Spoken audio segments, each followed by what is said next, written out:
Hello everyone, कर आए हैं एक से बढ़कर एक यूजफुल टिप्स की वीडियो। आज की टिप्स की वीडियो में आप लोग को बहुत कुछ सीखने और देखने के लिए मिलेगा। मेरी पहली यूजफुल टिप्स की वीडियो है इस तरह से बुक कॉपी को लेकर। इस तरह से हम लोगों के पास बुक कॉपी रहती है तो इस पर हम कवर चढ़ाते हैं।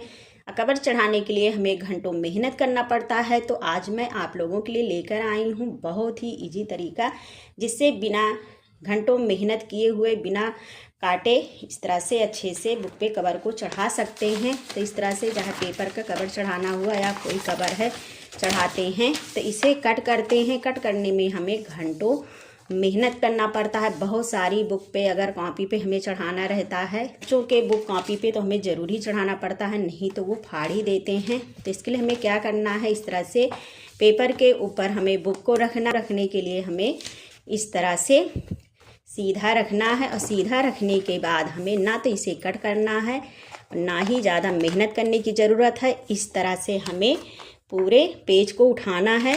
ये साइड वाला इसके अंदर हमें इस तरह से कर देना है। देखिए, ध्यान से देखिए, बहुत ही इजी तरीका है पेपर चढ़ाने का बिना काटे हुए। अब इस तरह से इधर से हम इसे फोल्ड कर देंगे। फिर उसके बाद हम इधर से सारे पेज को हम उठाएंगे। इधर से इस तरह से इसको हम कवर लगा देंगे। तो ये देखिए, अच्छे से कवर दोनों तरफ से ये इस तरह से सेट हो गया है, बिना काटे हुए, बिना घंटों मेहनत किए हुए। इस तरह से हमें बुक को पकड़ना है। इस वाले पेज को हमें इधर से फोल्ड कर देना है। देखिए, एक तरफ का ये आसानी से पेपर को मैंने लगा दिया है। अब ये दूसरी तरफ से इस तरह से हम इसे इस तरह से फोल्ड कर देंगे। ऐसा मेरा ये कवर चढ़ के तैयार हो जाएगा। किसी भी बुक कॉपी में अगर इस तरह से कवर लगाना है तो बहुत ही आसान तरीका, घंटों मेहनत किए हुए। उम्मीद करती हूँ इस तरह से कवर चढ़ाने का बुक कॉपी पे आइडिया आप लोगों को पसंद आया होगा। तो वीडियो को ज़्यादा से ज़्यादा लाइक शेयर कीजिएगा। चलिए चलते हैं हम नेक्स्ट टिप्स की तरफ। टिप्स है इस तरह से नमक को लेकर। तो फ्रेंड, इस तरह से हमें नमक इस तरह से प्लास्टिक के कंटेनर में नहीं रखना चाहिए। अगर हो सके तो हमें इसे कांच के भरनी में रखना चाहिए। अगर कांच के भरनी में हम नमक नहीं रखते हैं, अगर इस तरह से प्लास्टिक कंटेनर में रखे हैं, तो हमें क्या करना है, इसके लिए आप लोगों ने देखा होगा, ऐसे ही हम नमक को रख देते हैं तो इसमें सीड़न आ जाती है, हमारा नमक ये गीला हो जाता है। बहुत ही स्मार्ट है किचन टिप्स मैं आप लोगों के लिए लेकर आई हूँ। इसके लिए हमें क्या करना चाहिए, तो यहाँ पे हमें लेना है एक इस तरह से न्यूज़पेपर। इस तरह से न्यूज़पेपर को हमें अच्छे से फोल्ड कर लेना है। इस तरह से नमक के अंदर इसे डाल देना है।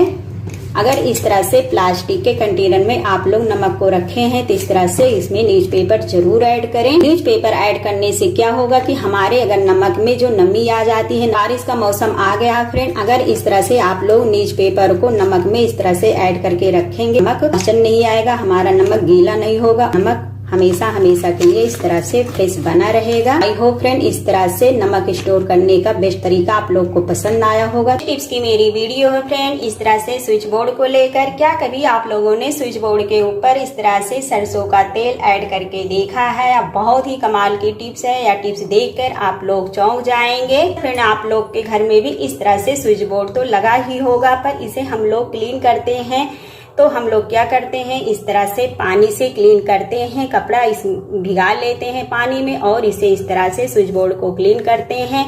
लेकिन क्या आप लोग को पता है, इस तरह से अगर हम लोग कपड़ा भिगाकर पानी से स्विच बोर्ड को क्लीन करते हैं तो इससे हमें करंट लगने का भी डर रहता है। तो फ्रेंड, आज इसके लिए मैं बहुत यूजफुल टिप्स लेकर आई हूँ, जिसे आप लोग स्विच बोर्ड को क्लीन करेंगे तो आपको करंट लगने का बिल्कुल भी डर नहीं रहेगा। फ्रेंड, इस तरह से कितना भी आपके घर में ये स्विच बोर्ड गंदा हुआ है, आज जो टिप्स मैं आप लोगों के साथ शेयर कर रही हूँ, बहुत ही आसानी से आप लोग गंदे से गंदे स्विच बोर्ड को क्लीन कर सकते हैं। स्विच बोर्ड को क्लीन करने के लिए फ्रेंड हमें यहाँ पे लेना है इस तरह से कॉटन रुई लेना है। और कॉटन रुई पे हमें इस तरह से सरसों का तेल इसमें लगा लेना है। यहाँ पे आप लोग कॉटन की रुई ले सकते हैं। अगर कॉटन की रुई नहीं है तो यहाँ पे आप लोग कॉटन का कपड़ा ले सकते हैं। स्विच बोर्ड के ऊपर हमें इस तरह से तेल लगे हुए कॉटन रुई से इस तरह से हमें पूरे बोर्ड पे अच्छे से इसे प्रेस करते हुए तेल को लगा देना है। हल्के हाथ से इस तरह से हमें स्विच बोर्ड को क्लीन करना है। टिप्स और ट्रिक्स से फ्रेंड आप लोग क्लीन कर सकते हैं स्विच बोर्ड को।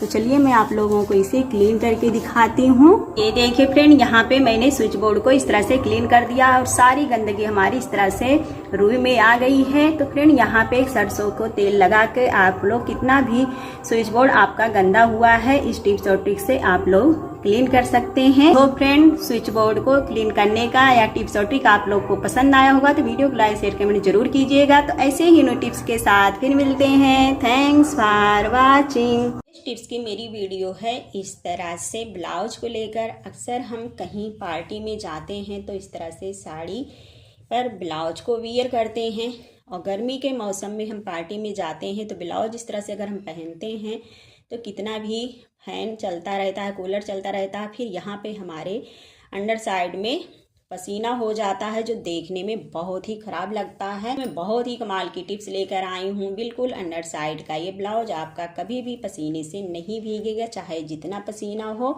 तो इसके लिए फ्रेंड हमें इस तरह से ब्लाउज लेना है। ब्लाउज को हमें इस तरह से ओपन कर लेना है।